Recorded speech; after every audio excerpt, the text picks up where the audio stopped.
Sekarang pertanyaannya, hubungan dengan Anda apa? Sifatnya kita mencari pertanyaan yang kiranya ada hal-hal yang kita bisa butuhkan dan manfaat untuk kita semua.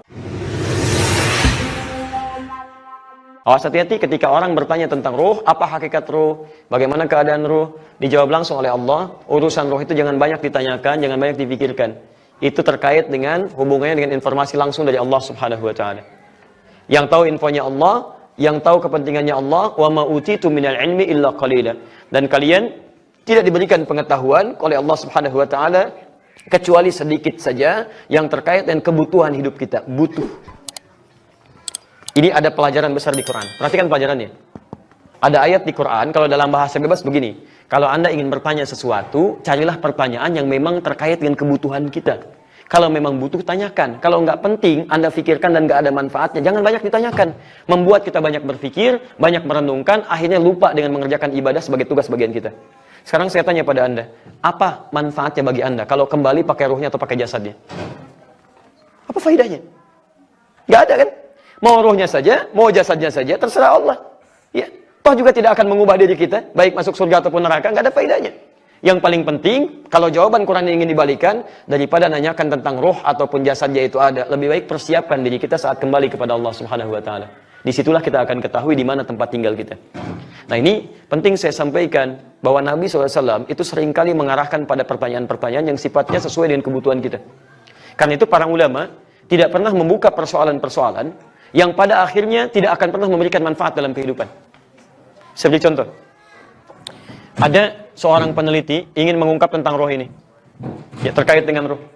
Dia adakan penelitian sampai kemudian, mohon maaf, yang mau meninggal dikasih ditutup ya dengan penutup kaca, ingin melihat bagaimana hakikat ruh saat meninggal, apakah terbang ataukah nampak dan sebagainya. Pada akhirnya apa yang terjadi? Putus asa, gak menemukan apapun. Habis waktu terbuang, energi dibuang, tapi tidak melahirkan manfaat yang bisa dihadirkan dalam kehidupan. Sama dengan pertanyaan begini, mohon maaf, saya di Indonesia sering ditanya begini, Ustaz, orang tua Nabi itu kemana tempatnya? Di surga atau neraka? Sekarang pertanyaannya, baik orang tua Nabi di surga ataupun bukan di surga, hubungan dengan Anda apa? Apakah dengan itu bisa meningkatkan kita rajin sholat? Tidak. Rajin puasa? Tidak. Lantas untuk apa kemudian dipersoalkan? Nah, jadi ada beberapa pertanyaan yang sifatnya teman kita memberikan petunjuk lewat pertanyaan tadi, yang sifatnya kita mencari pertanyaan yang kiranya ada hal-hal yang kita bisa butuhkan dan manfaat untuk kita semua. Walaupun ini sesungguhnya bisa dijelaskan. Ya, bisa dijelaskan. Saya lihat sini. Saya tanya dulu Anda. Roh, pelan-pelan. Ini manusia dulu ya. Manusia diciptakan oleh Allah. Ada apa aja pada diri manusia? Roh, apa lagi? Jasad, fisik, jasad. Apa lagi? Kurang satu. Kalau cuma roh dengan fisik saja, hewan juga punya akal ya. Baik, akal. Jadi kalau roh dengan fisik, ini hewan. Kalau roh fisik dengan akal, ini manusia. Jelas? Kalau roh fisik, akal, akalnya terganggu, itu error. Baik ya? Kalau cuma fisik dengan akalnya, nggak ada rohnya, itu namanya meninggal. Jelas ya? Kalau rohnya saja, nggak ada fisiknya, nggak ada akalnya, itu gentayangan. Baik ya? Nah, jadi tiga-tiganya mesti ada ditunjuk sebagai atau dicipta sebagai seorang manusia. Sekarang perhatikan. Fase pertama ketika diciptakan, itu fisiknya dulu. Jelas? Quran surah 15 tadi ayat ke-28, di hadis paling mudah di Al-Arba'in, nomor hadis keempat, posisi paling kiri sebelah atas dari Abdullah bin Mas'ud. Inna ahadakum yujma'u fi batni ummi arba'ina yawman nutfah. Setiap kalian dibentuk di perut ibundanya 40 hari pertama, itu adalah sperma yang bertemu dengan ovo, berproses. Thumma yakunu mithla dzalika 'alaqah. 40 hari kedua berbentuk zigot, mulai menempel di dinding rahim. Thumma yakunu mithla dzalika mudghah. 40 hari ketiga usia 4 bulan. Baru berbentuk mudghah, daging sekunyahan sudah mulai berbentuk. Jadi yang dibentuk fisiknya dulu ini. Thumma yursalu ilaihi malak, kemudian diutus malaikat. Fa yanfukhu fihi ruh, ditiupkan roh, baru rohnya. Fokus di ayatnya, lihat, wa idh qala rabbuka lil malaikati inni khaliqun bashara ya min salsalin min hama'in masnun fa idza sawaituhu. Kalau saya telah sempurnakan fisiknya, wa nafakhtu fihi min ruhi, kemudian rohnya ditiupkan. Roh berasal dari Allah Subhanahu wa taala. Saya tanya sebentar, kalau semua yang berasal dari Allah baik tidak? Baik. Allah suci tidak? Suci, karena Allah punya sifat suci, Allah itu baik, maka semua yang bersumber dari Allah sifatnya pasti baik dan suci. Baik plus suci. Sekarang Fisik, apakah murni semua bersumber dari Allah? Allah yang ciptakan, Allah yang sempurnakan. Tapi ikhtiar kita itu ada di dalamnya. Apa di antara ikhtiarnya? Bukankah ibu saat mengandung, ibu makan, ibu minum, kan? Suami mencari rezekinya. Bukankah dari semua itu berproses di dalam perut ibu menjadi jadi? Maka kalau makanannya halal, baik-baik, maka kualitas fisiknya jadi baik. Tapi kalau makanannya haram, kotor, maka ini pun akan kotor.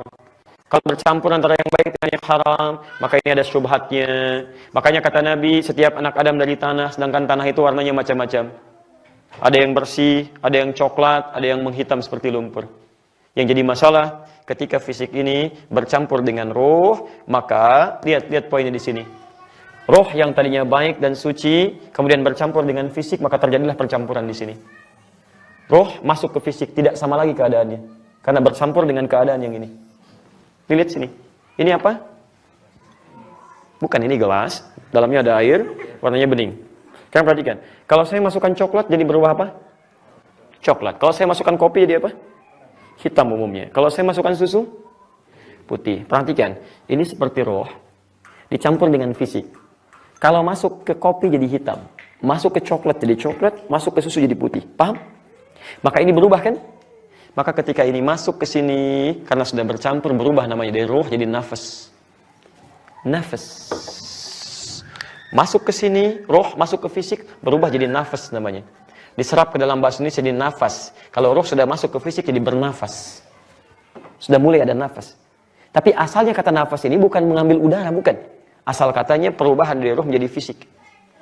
Dari roh masuk ke fisik, berubah. Karena materinya tetap sama, tapi keadaannya bercampur dengan yang ini. Paham?